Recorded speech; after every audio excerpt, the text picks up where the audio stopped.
Hello Verdun. C'est un doux plaisir d'entamer avec tout le monde la deuxième saison de Radio Verdun. Après un premier 10 épisodes avec du monde sérieusement cool, sérieusement chill. Quel doux plaisir d'avoir la lentille de tout le monde sur différents enjeux, sur la réalité. On a jasé avec Sterling Downey, on a parlé avec Caroline Perron, on a parlé avec Philippe Sarrazin, Patrick Mainville. Il y en a plusieurs. Sérieusement, c'est tout du bon monde. Faites-leur des high-fives si vous les voyez. Puis on espère se faire autant, sinon plus de fun pendant la deuxième saison qui va commencer justement avec cet enregistrement. Juste avant de commencer, on m'a posé la question à plusieurs reprises.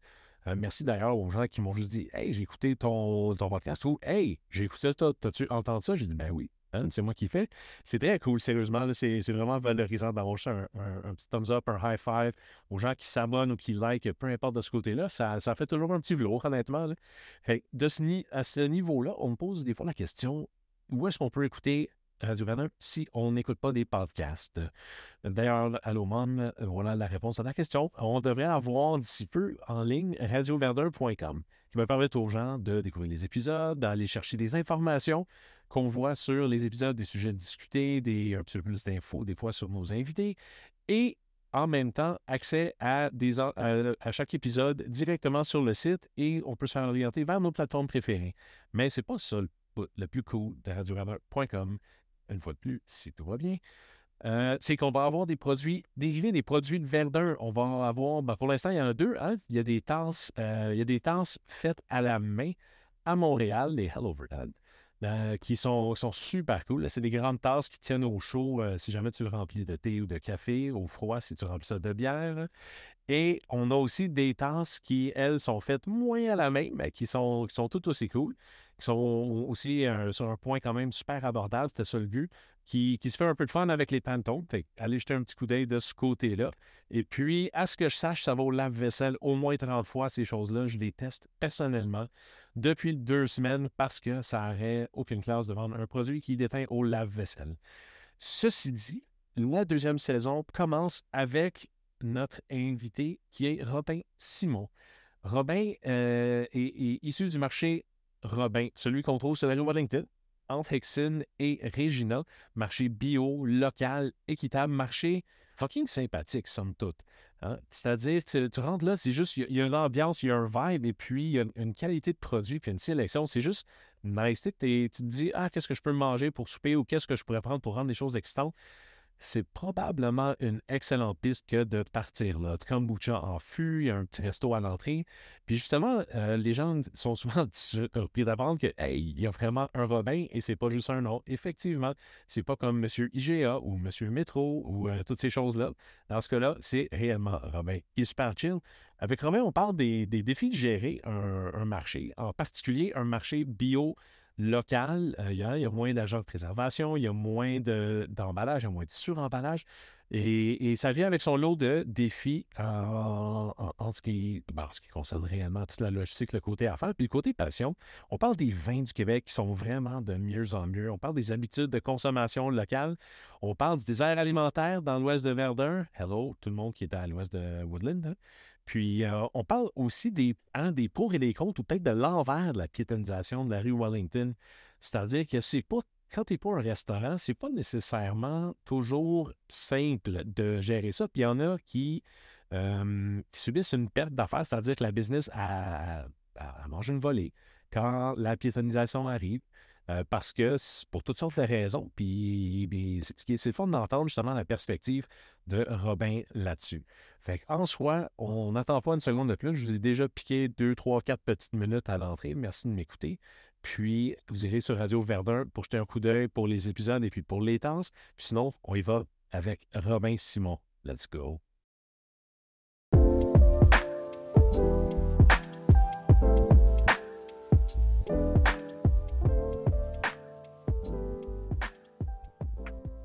Robin, toi, juste pour les gens qui ne le savent pas, tu opères un supermarché. Est-ce qu'on dit un supermarché quand c'est intime comme le tien? J'adore aller dans ton commerce, là. Juste parenthèse. Là. Ouais. Ben, je pense que c'est le fun. Je sais pas, supermarché. Il y a des gens qui disent ça, là, mais je pense, selon moi, c'est plus un marché. Un marché, hein? Ben, il est complet. Il y a de tout. Je pense que supermarché, ça veut dire qu'on peut trouver tout. On a un peu de tout. J'essaie, c'est parce que j'essaie de pas dire l'épicerie depuis un bout, parce que je me dis que il y a quelqu'un qui m'a déjà dit, c'est pas un commerce qui vend des épices, puis j'ai pensé au mot, puis je trouvais ça bien logique. Fait que j'essaie de dire supermarché aujourd'hui. OK. Mais sinon, je mettrais ça dans une chaîne. T'es pas une chaîne, t'es juste un... Non. marché. C'est un endroit unique, oui. Puis quand est-ce que t'as ouvert ça? Dans l'été 2017, juin 2017, ça fait 6 ans et demi. Ouais, c'est un beau parcours, là. Ça a été réfléchi aussi, c'est un bon 5-6 ans, là. Fait que je dirais que ça fait 12 ans que je suis là-dedans, selon moi. Là. Okay. Mais ça fait peut-être 6 ans qu'on est ouvert. Fait que toi, t'as commencé genre, OK, quasiment 2010 dans ce cas-là, que ça a commencé à mijoter? Oui. Ben, en fait, moi, j'avais un restaurant très, très jeune. Je pense que ça a été un peu mon université. Là. Je l'ai ouvert en 2000. Je pense que j'avais 20 ans. Donc, je l'ai roulé pendant 7 ans. Puis j'avoue que quand ça a fermé, j'étais un peu perdu parce que c'est ce que je savais faire. Je voulais pas ouvrir un autre restaurant parce que c'est souvent très éphémère. Ça ferme, ça l'ouvre. Je trouve ça un peu compliqué. T'es la saveur du moment, puis soudainement, tu l'es plus, puis il y a toute une nouvelle porte qui ouvre. Fait que j'ai fait un peu la réflexion comme quoi les épiceries, en fait, c'est rare qu'on les voit fermer, tu sais. Puis, puis c'est ça. Fait que donc, mais je savais pas ce que je voulais faire. Donc, j'étais allé au HEC, puis j'ai fait un certificat en création d'entreprise. OK. J'ai fait vraiment, tu sais, je travaillais en même temps, je commençais des sous. Donc, je l'ai fait très tranquillement, puis ça l'a donné, c'est ça, pendant 3 ans, je pense, puis le projet a fini par être celui-là. Donc, ça a mûri très longtemps, puis non, c'est ça, j'ai pris mon temps, puis ça a donné ça à la finale. Au final, c'est pour ça qu'il y a un restaurant aussi, puis de la nourriture à l'intérieur, parce qu'il y avait mon petit côté restaurateur. Il y a quand même ça, là. Ouais, non, c'est ça. Fait qu'il y a ça, mais je voulais plus les gens qui se pointaient à 10 h le soir, puis qui venaient prendre des verres de vin, puis qui ne voulaient pas partir, tu sais. C'est quand même très demandant en restauration, là, tu finis tard. En tout cas, fait que c'est ça, je voulais quelque chose de plus familial, quelque chose un peu plus sain. Donc, c'est ça. Puis c'est quoi quelque chose que tu as découvert qui était une surprise, tu sais, un genre de « Ah, je m'attendais vraiment pas à telle réalité, tu sais, du côté dans l'alimentation. » En fait, je pense que c'est plus dur qu'un restaurant. Il y a vraiment plus de volets. Il y a le frais, il faut que ça bouge extrêmement vite. Ouais. Puis en plus, il y a un restaurant à l'intérieur, fait qu'il faut que je gère comme un restaurant, puis une épicerie. Donc, mais j'ai aussi surpris du fait à quel point tout vend dans tous les départements. Tu sais, j'aurais pensé que ça aurait été des fruits et des légumes, des produits laitiers, etc., mais aussi les savons. Tous des produits que j'aurais peut-être pas implémentés au début, là, mais qui roulent très, très bien. On vend un peu de tout, vraiment, là, mais c'est ça. Mais je pensais que ça serait peut-être un peu plus facile, mais disons que jouer avec le frais, là, c'est ça, c'est à tous les jours. Là. Il y a tout le temps... C'est un petit bébé, il faut que je m'en occupe à tous les jours. Il faut que tu vois, autrement dit, il faut que tu regardes ou que tu analyses tous les produits quasiment. As-tu un genre de scan quotidien de tous les produits? Est-ce que tout est encore frais? T'as-tu...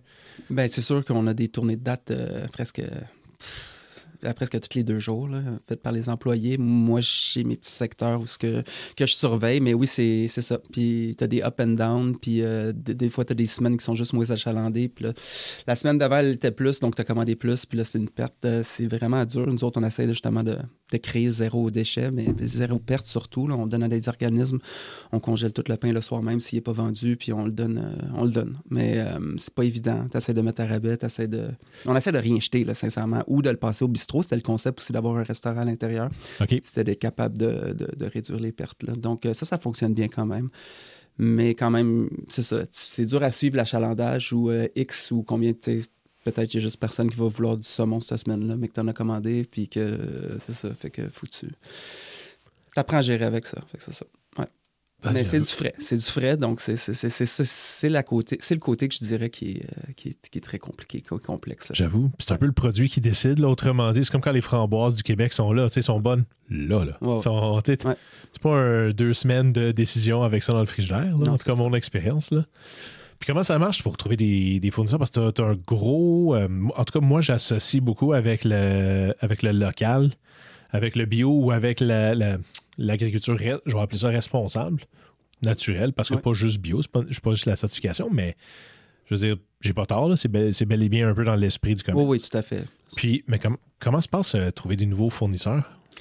Ben, en fait, on cogne souvent à ma porte, là, mais au début, ça a été une grande recherche. Là. Je me suis promené, je dirais, dans toutes les régions du Québec en voiture. Là. OK. Ouais, vraiment, je les ai toutes faites. Là. Je me suis promené dans les foires, un peu partout. Là. Puis j'ai rencontré beaucoup de gens. Il y a beaucoup de produits que j'aurais aimé intégrer aussi, mais qu'on se rend compte qu'ils sont juste des fois pas distribués à Montréal. Fait que ça a été compliqué. J'aurais pensé amener une offre un peu plus originale, mais ça revient souvent aux mêmes acteurs là, dans le bio qui sont vraiment livrés ou distribués en ville. Okay. Donc, mais on en a quand même on a beaucoup de différents, mais je dirais qu'on a à peu près 250 fournisseurs. Donc ça, c'est quand même une gestion là, au niveau de beaucoup de commandes, beaucoup de prises de commandes, beaucoup de billes à payer, des petits indépendants. Là, donc, ça crée beaucoup plus de bureaucratie, là, mais c'est aussi ce qui fait un peu notre richesse. Là, fait que, ouais. Est dur à dupliquer l'offre, je veux dire. Non, c'est ça. Je pense que les grandes surfaces de l'alimentation, les marchés, super dans leur superficie. Oui. Par exemple, je vois, je pense qu'ils ont compris que, bon, ben, il y a une marge, si tu es capable de l'opérationnaliser, il y a une grosse marge sur des produits comme des choses de microbrasserie, puis des choses de la sorte, fait que tu vas des rangées complètes disparaître au nom de la microbrasserie, puis tout ça. Puis pourtant, je trouve qu'il n'y en a pas qui approchent encore vraiment, comme l'ambiance puis la confiance que j'ai dans la fraîcheur et la qualité du produit. Tu vois, il y a une belle pomme bio, mais elle est emballée en plastique puis elle vient de Chili. Ouais, versus, j'ai zéro ça là, au marché Robin. Là. Non, je fais vraiment possible. Puis surtout en saison, on a plusieurs fermes. Qui viennent des environs 50 km, je dirais, de la ville. Là. C'est extrêmement compliqué, c'est une grosse gestion parce que, sincèrement, ils n'ont pas un offre complet comme, disons, si je commande chez le fournisseur, il va avoir tous les fruits et légumes, je peux faire mon minimum de commandes.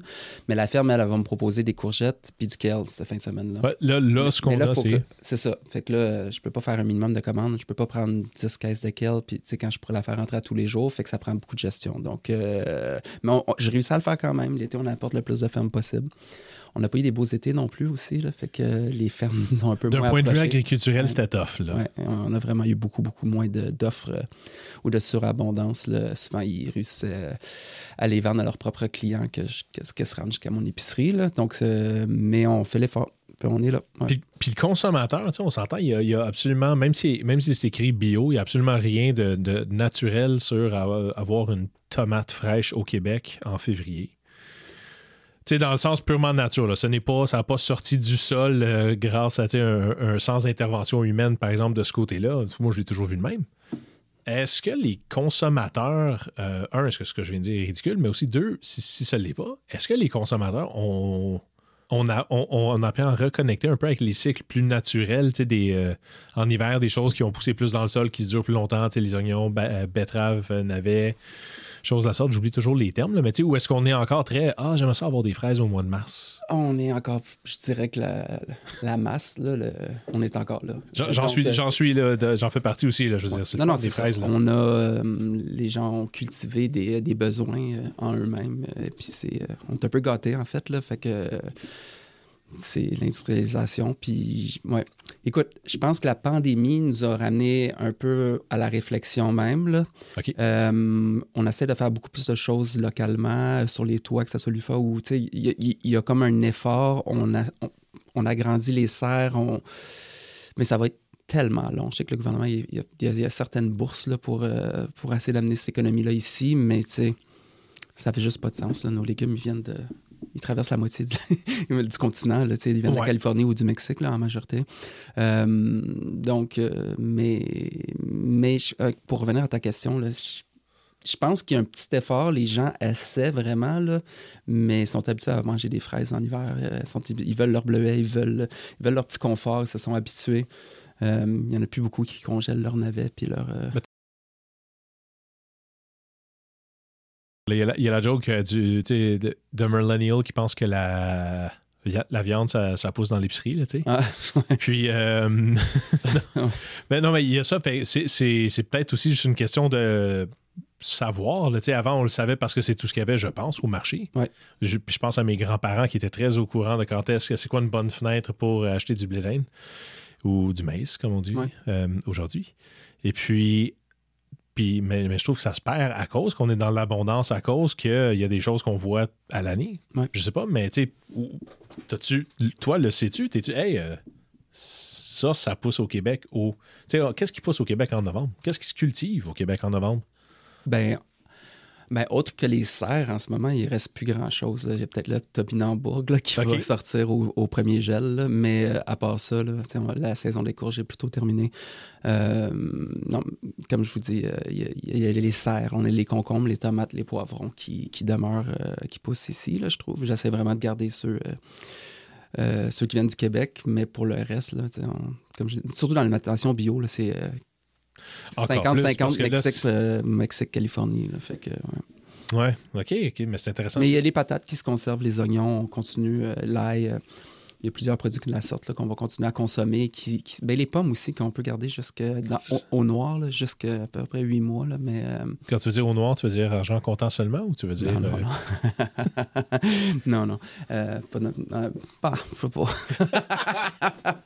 Je sais pas si c'est avec les pommes, mais non, mais vraiment, là, dans des chambres froides là, qui sont vraiment au noir, là, comme les pommes de terre, puis tout, qui conservent plutôt longtemps, un bon 8 mois. Là, ouais. OK, quand même. Ouais. Quand même, j'avoue, je pense que c'est ce que faisait. Moi, on m'a déjà, excuse-moi, j'ai déjà entendu parler de ça quand les gens disaient, ah oui, on avait une boîte avec du sable dedans, puis on mettait des oignons, puis des carottes, et puis des patates dedans. Dans le sable, ouais. Dans le noir, ouais. Dans la chambre froide. Ouais, exact. Ouais. Puis aujourd'hui, les chambres froides, on en voit de moins en moins, je pense. Là. C'est... des chambres froides. Une chambre froide à la maison. Non, là. Ça, non, j'en connais plus. Avant, il y avait ça avec un vieux congélateur, des outils, puis une coupe de raquettes de tennis en bois Slazenger. Ah oui, ça ressemble à ça. Quand même. Puis, mais moi, je te le disais l'autre fois, Romain, mais moi, je tripe vraiment sur ta sélection de vins du Québec. Ouais. J'aime vraiment ça qu'on peut aller chercher. T'as vraiment de tout, là. T'as les Courvilles qui ont une belle sélection. T'as des vins plus nouveaux, plus expérimentaux, des petites places. Là. Ça, y a-tu un genre de doux plaisir d'aller découvrir ça? Oui, ça aussi. J'ai fait la tournée des vignobles, je dirais. Là.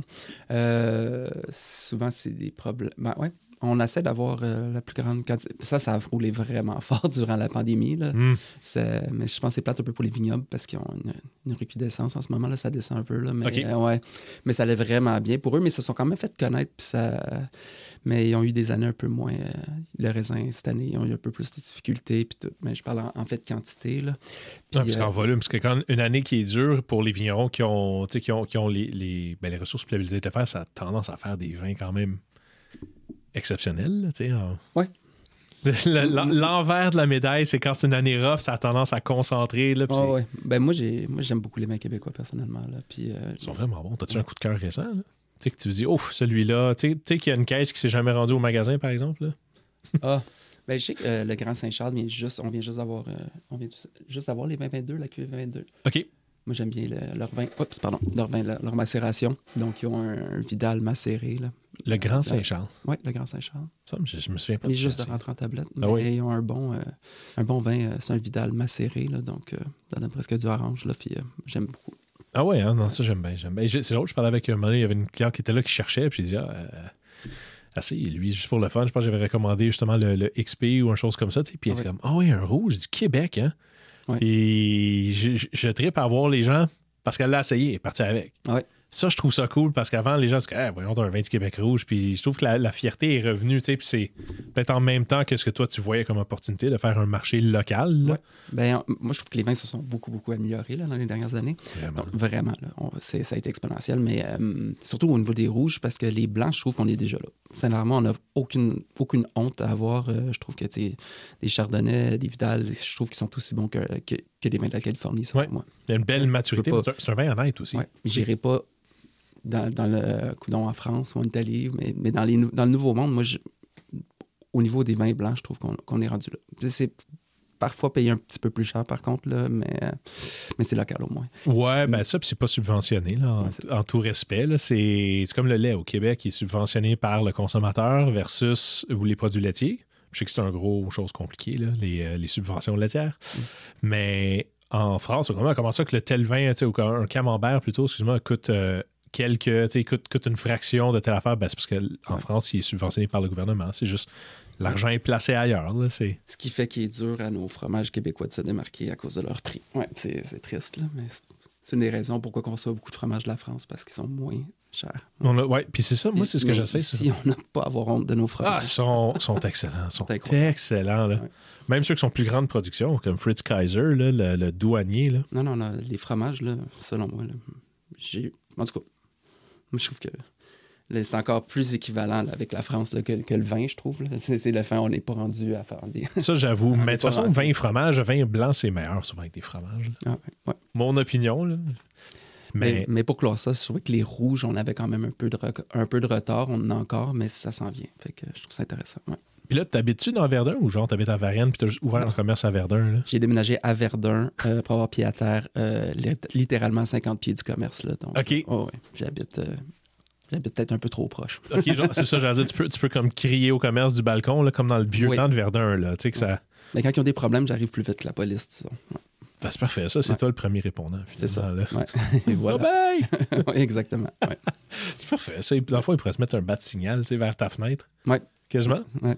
OK, mais ça, c'est très cool. Puis quand est-ce que t'es arrivé à Verdun? 2016. Ouais. OK, vraiment, vraiment en même temps, tout bien Ouais. Même, j'ai même eu ma petite fille qui est sortie 6 mois avant. Donc, ça a été toute une année 2017. Ouais. T'as été rock'n'roll? Ah ouais. On est rentré en décembre l'année d'avant. Après ça, on est ouvert en juin. Puis ma petite fille est venue pendant ce temps-là. Donc, ça a été... ça a été Verdun... Ouais, toute l'équipe. Ouais. Puis, avoir, avec ce que tu sais aujourd'hui, puis si tu veux avoir, envoyer un fax à Robin version 2016, t'es comme, hey, voici une chose que tu vas faire. Peut-être essayer telle chose à la place. As-tu quelque chose que tu avoir su que tu prendrais avec une approche différente, rentrerais-tu plus? Ben, il y a une chose, mais c'est incalculable, puis c'est la pandémie. Là. Ça nous a fait vivre quelque chose on était juste pas prêts, là, fait que ça a été très compliqué. Avoir su, j'aurais investi dans...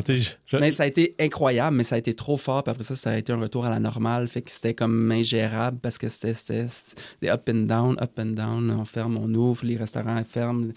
Ça a été très dur, ça. Mais je sais pas comment j'aurais pu me préparer pour ça, là, mais peut-être une chose que je regretterais, ça serait peut-être le système de livraison. On a investi beaucoup dans un système online, un système... puis ça n'a pas fonctionné. Là, donc, le système de fait ton marché en ligne, là? Ouais. OK. Ouais. C'est un marché local. Les gens, au niveau de l'épicerie, veulent encore savoir si leurs tomates sont mûres. Ils veulent tenir les tomates. Ils veulent savoir si l'avocat... Il y a un segment du marché même dans le local. Hein, je parlais avec Enrico, qui était anciennement VP chez Métro. Oui. Puis j'ai dit, hey, mais pourquoi ça décolle pas plus vite que ça, l'alimentation? Puis il dit, les tomates. Les tomates. J'étais ouais, dis-moi les tomates. Ouais. Les tomates. C'est vrai ça, puis je suis d'accord. Là, les ananas. N'est-ce pas, arrive-moi pas avec des affaires à moitié vert.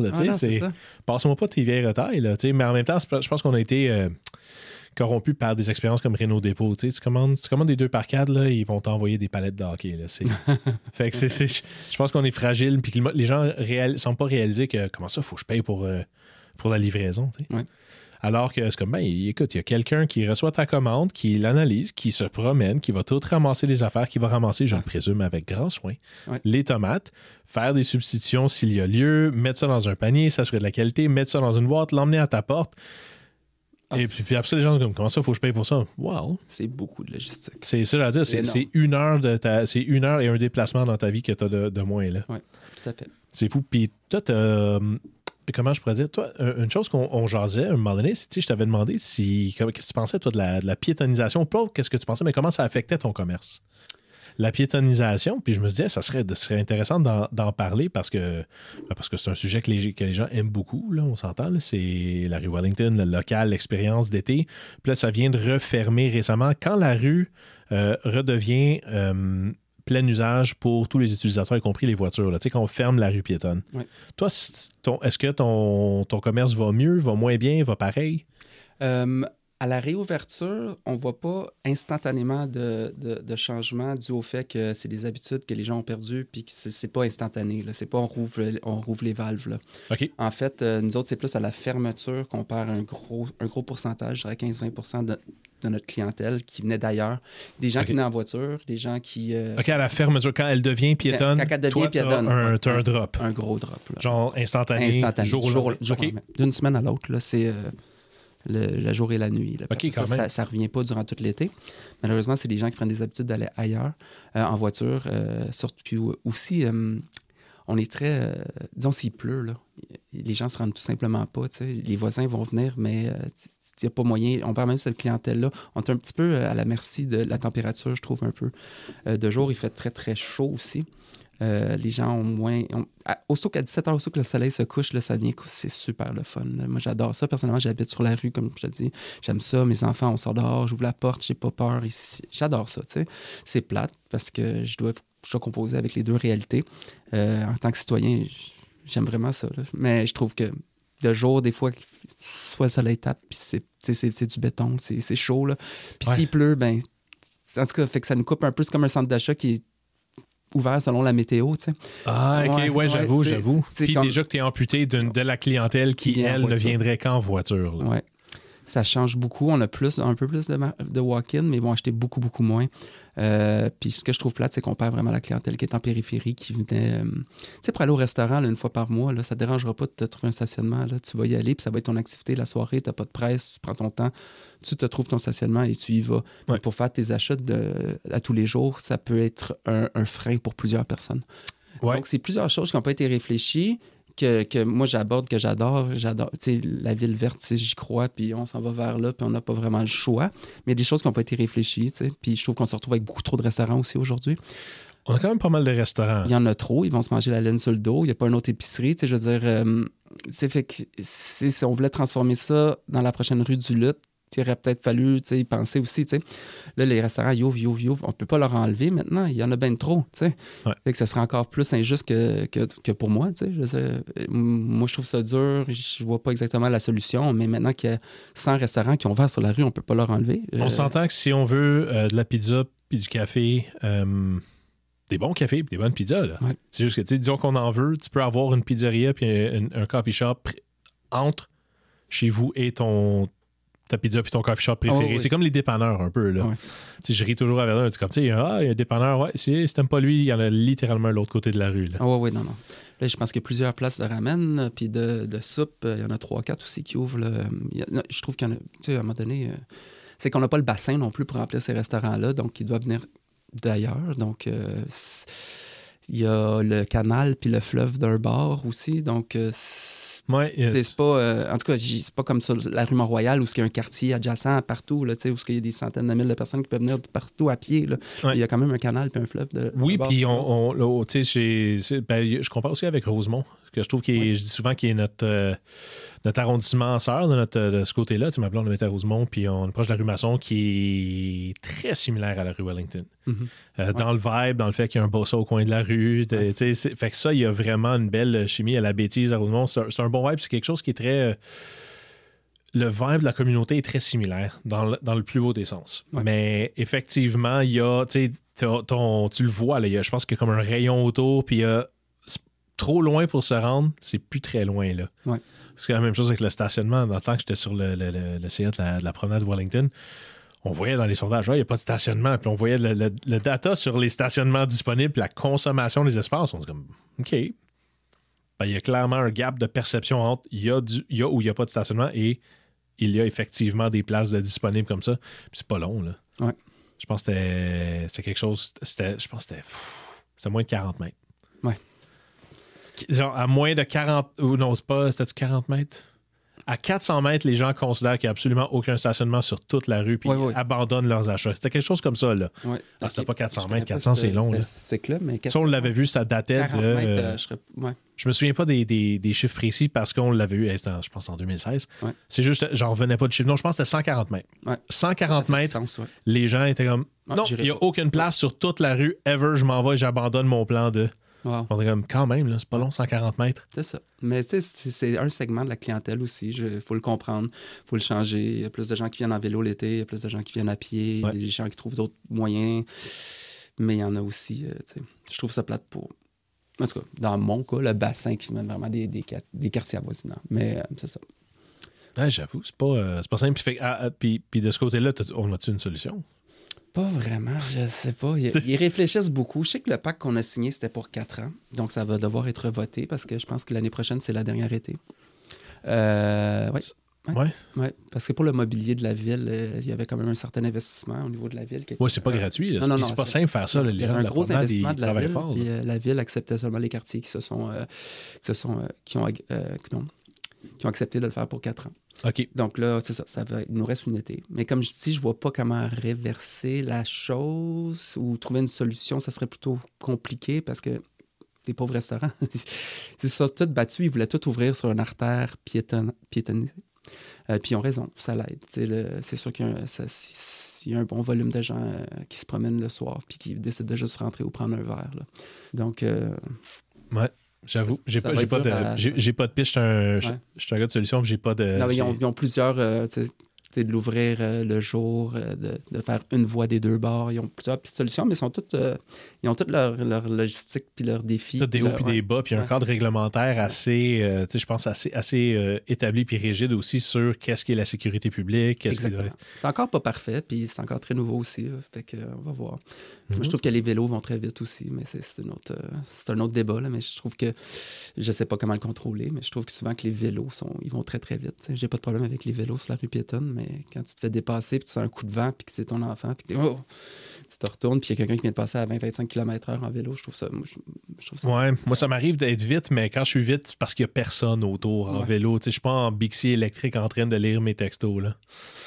Sur la well? Ah, je vois ça assez souvent. Là. Ouais. Je vois ça assez souvent. Là. À un moment donné, il y en avait un qui était là, puis j'étais quand même me gossait, puis j'ai aucune idée pourquoi j'ai fait ça. J'ai eu mon réflexe, mais je suis parti en justicier. Là. Je suis juste parti à côté, puis j'étais allé m'approcher de lui, puis à un moment donné, je dis, excuse-moi, ça te dérangerait-tu de tenir ton guidon, puis de pas regarder ton TikTok? Ouais. Puis il était comme, moi, t'es full con, man, mais toutes tes affaires, c'est même pas de TikTok. Puis j'étais comme.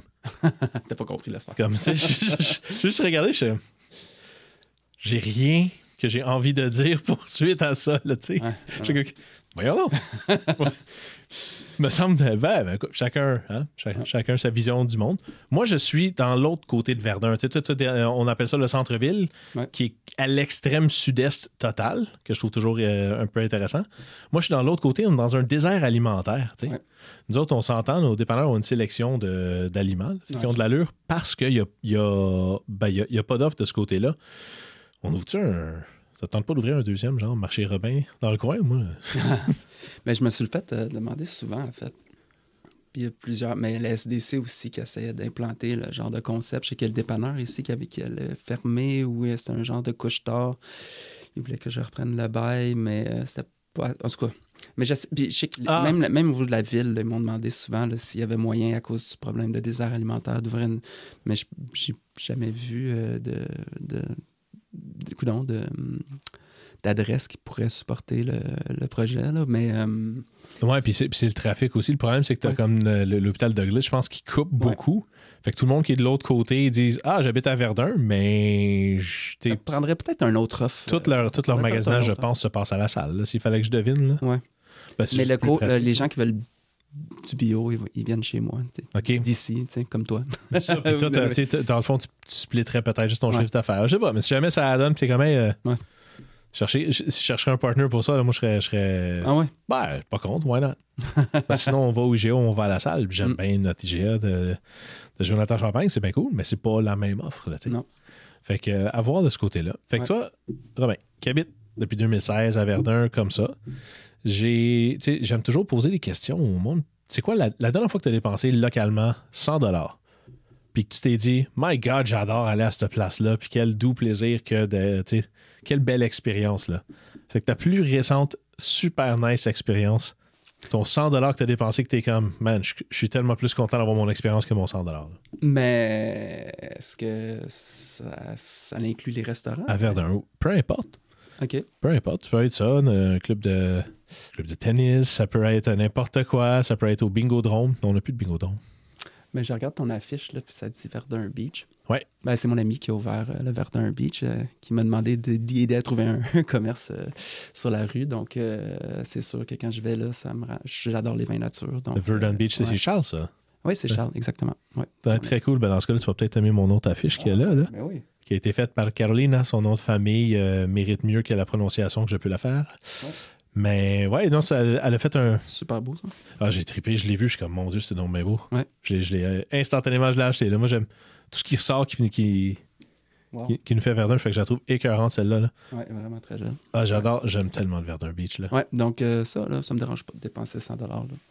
J'avoue. Puis ils ont une belle sélection. Les vins nature sont bons. Le service est bon. Le monde est chill. L'ambiance, le monde est beau. C'est une belle petite place. C'est quoi ton assiette préférée? C'est chaleureux. J'ai même pas encore mangé sa terrasse. Ah non? En avant? En arrière? Oui. Ben non, en avant, j'ai déjà pris ça, là, style guinguette. J'ai littéralement juste parké mon bicycle. J'ai dit, je vais tenter de prendre un verre de vin. Puis je suis reparti après. Mais c'est en arrière. Tous les restaurants qui ont été là par le passé, j'ai été en me disant comme, hey, qu'est-ce que vous avez fait avec la terrasse? Puis pour une raison qui m'échappe, j'ai jamais été pour le Verdun Beach. Oui. Ah. Oui, c'est sûr, me l'a essayé. Mais j'aime toutes c'est des petits plats. Ouais. Mais ils sont vraiment succulents. Y en a-tu un qui te. Ben, j'ai de la misère, j'ai pas d'idée qui. Juste parce que, sincèrement, il roule très rapidement son menu. Donc, mais c'est tout des petits. Moi, je mange vraiment très peu de viande. Là, donc, je prends parfois le poisson quand je vais au restaurant. Donc, son poisson, il est bon. Le maquereau, le poireau maquereau. Là. Exact. Mais sinon, je vais manger prendre toutes ces petites entrées de légumes. Puis, il renouvelle assez rapidement. Donc, je comprends. Moi, j'avais un petit coup de cœur quand il a fait une affaire il avait fait une affaire de panais rôti avec une petite sauce jalapeno et basilic. Là. Ouais. Je te cacherai pas que la semaine d'après, chez nous, le monde est comme c'est bien bon ça. C'est quoi ta recette? Je suis comme tu parles de mon panais rôti. Quelle bonne idée. Là. C'était comme des. Tellement un bon resto, j'avoue. Là. Ouais. T'as-tu d'autres coups de cœur? T'as-tu d'autres places qu'on risque de te croiser pour te faire un high five? Si on sort? Ben, sinon, je traîne un peu alentour d'épicerie. J'essaie d'encourager mes voisins. Donc, ça me donne le petit restaurant autour là, que j'y vais pas si souvent parce que, bon, ça coûte quand même cher aller dans les restaurants, mais je vais en sortir un dernier. Moi, l'Archway, j'aime beaucoup parce que je trouve qu'ils travaillent fortement. Ben, ils travaillent très bien leur menu aussi. J'aime ça, réduire les viandes et les produits laitiers. Donc, les autres véganes, je trouve que c'est vraiment succulent. Ça vaut la peine de goûter. Puis à découvrir aussi pour des gens qui auraient peur là, de cette cotonnation-là, là, justement, de manger de la nourriture végane. C'est vraiment délicieux. Là, genre, tout le monde que j'ai amené... mangeur de viande carnivore ou importe. Non, mais du tasty, c'est du tasty. Là. Quant à moi, tu sais. Non, c'est très bien fait. Donc, ça, c'est juste en dessous de chez nous. Donc, OK, en plus. Ouais. J'ai même pas essayé l'Archway. On m'a juste dit des bonnes choses. Là. C'est rare que j'ai une envie de. Ben, il y avait l'audacieuse vanille aussi pas loin, pas trop loin. Puis, mais c'est rare que ça donne que je suis à la bonne place au bon moment pour ça. Ouais. Mais je pense que je vais faire le détour pour l'Archway. Ouais. Un petit brunch ou un petit dîner, là, tu vas voir. J'ai même pas été au Janine encore, parce que je sors pas pour le brunch. Ah, moi non plus. Honnêtement, non, c'est pas vrai. J'attendrai pas, en tout cas. C'est pas vrai.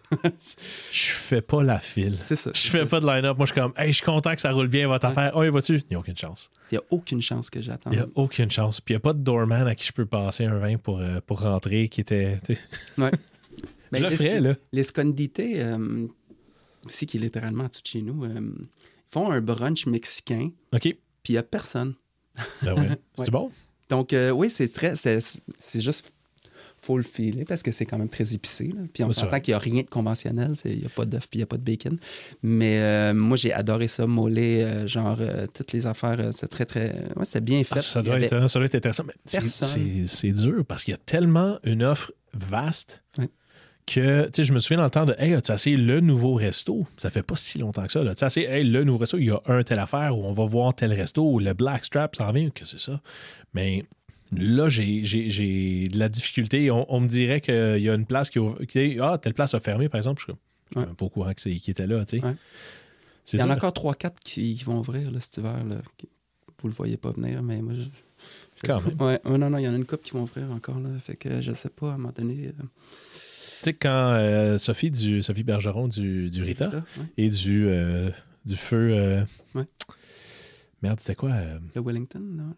Le Paname? Avant ça, le nom qu'il y avait où il y a le Verdun Beach aujourd'hui, il y avait son restaurant avant, j'oublie juste le nom, là. Bon. Moi aussi, je viens d'avoir un blanc. Parfait. On oublie tous les deux, mais elle disait quand... parce qu'elle habite maintenant, ils ont acheté une petite place à la salle avec son chum, avec son mari maintenant. Et puis, une des choses que je me souviens qu'elle a dit, tu sais, c'est avec le cœur lourd que j'ai déménagé à la salle, même si j'étais à 5 minutes de Verdun. Elle a dit, tu sais, comment je vais faire pour aller chez Robin? C'est une des choses qu'elle a dit, là, tu sais, parenthèse. Là, fait que je me suis dit, que je te relayerais le message de ce côté-là. Ça, j'avais trouvé ça quand même cool. Là. OK, mais au moins, il travaille juste à côté. C'est exactement ce qu'elle a dit. Elle a dit. Puis elle s'est dit après, ben voyons, attends une minute, je suis à côté tout le temps. Là, je passe plus de temps proche de chez Robin que je le passe proche de mes voisins. Voilà. Fait que c'était ça son thinking. Ah. Fait que dans ce cas-là, dans la même ordre d'idée, Robin, je sais pas si c'est quelqu'un qui lit beaucoup, mais c'est quoi un livre que tu as donné souvent à des gens? Ou fortement recommandé, mais j'aime mieux si tu le donnes, tu sais. Donner, ma soeur, elle a écrit un livre, donc je voulais l'encourager. Donc, j'ai acheté plusieurs copies, puis j'en ai offert à plusieurs personnes. Mais sinon, non, ça serait ça la réponse. Là. Mais sinon, je lis vraiment beaucoup, puis je pense que le magasin auquel que je préfère rentrer, c'est la librairie de la librairie de Verdun. OK. J'ai pas énormément de temps. J'irais plus souvent si je pourrais, mais je lis minimum un livre par mois, puis j'adore ça, juste aller là, puis bouquiner, puis choisir mon livre. Puis je lis vraiment beaucoup de littérature québécoise. Là, fait que, OK. Ouais, vraiment. Là, j'essaie d'aller ailleurs, parce que j'ai l'impression que j'ai tout lu dans le québécois, mais retourner ailleurs pour revenir en force, là, mais... Ouais, j'ai juste lu du québécois les 2 dernières années. Donc, Ah ouais, c'est quoi le dernier que tu as lu que tu sens le besoin par exemple, de relire ou de promouvoir? Le dernier que j'ai lu, c'était... Oh, petit blanc de mémoire. C'est... J'ai un blanc de mémoire. Bon. Il y a David Goudreau qui va en sortir un bientôt. Là. Ouais. Lui, ça va être les lettres attachées. Là, ces textes qu'il fait en gros, c'est les textes qu'il fait à la télévision, qu'on voit souvent sur YouTube. Puis c'est quoi le... j'ai lu Maple, son dernier, puis avant... Ouais, c'est ça. Je pense que c'était Maple, le dernier qu'il a fait. J'aime beaucoup sa poésie, j'aime pas sa fiction. Ah, OK. Je lis pas de fiction. Ah non? Je lis peu de fiction. Je lis beaucoup, mais moi, je veux me pencher plus sur le côté québécois. C'est juste... J'aime pas la fiction. OK. Mais sa plume est tellement intense que même dans sa fiction, ça devient intéressant. Je pense, c'est ça. C'est sa plume que même dans La Bête ou dans ces choses-là qui ont accroché les gens plus que la fiction, en fait, ou l'histoire. C'est vraiment le style, puis le mordant, la saveur, finalement. Oui, vraiment. OK. Mais... en tout cas, bon, j'ai encore de la mémoire, donc on va passer à la prochaine question, mais je lis vraiment beaucoup. Donc. Non, mais c'est cool. Il n'y a pas de mauvaise réponse. Non. Il n'y a pas de mauvaise réponse non plus. Fait que il y a quelque chose que tu aimerais voir accélérer dans Verdun. Oh, quelque chose que j'aimerais voir accélérer. Ouais. La réduction du nombre de restaurants qui ouvrent. OK. C'est à l'envers, hein? La réduction de la... non, mais je pense à ma relation publique dans le temps. Ah, la croissance négative. Là, tout le monde levait un sourcil. Là. Non. Non, mais je trouve que accélérer, non. Je pense qu'il ne faut pas accélérer les choses plus ça va trop vite déjà à Verdun. Ça se transforme trop rapidement.